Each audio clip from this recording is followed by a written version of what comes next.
policy in Mexico should be inclusive, creative, and should be an urgent matter. I think that youth policy in Canada should look like something that's integrated at both the municipal, the regional, and the national level. I think that we actually need a national Canadian youth policy. In my country, the United Arab Emirates would be something that's inclusive of every single child and every single youth in our country.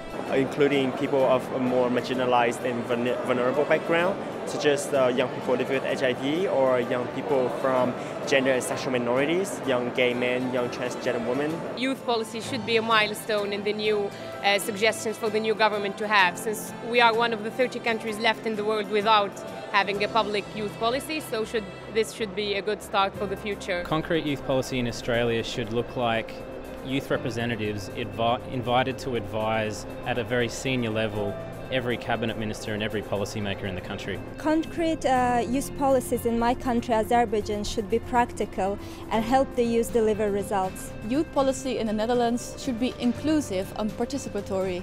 That means that all young people should work together with the government to create good policies. Youth policies in Cameroon mostly is on paper.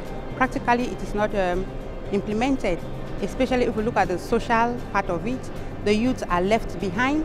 In Germany, youth policy needs cash.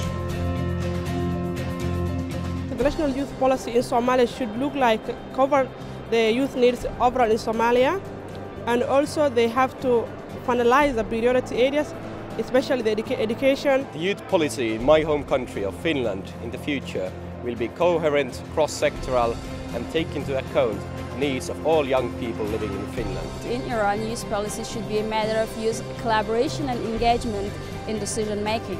Youth policy in my country would be a framework of ideas, initiatives and instruments that are coherent, comprehensive and actually reach the groups of young people who need them most. The same way I can touch and feel myself, that's how youth policy should be, real.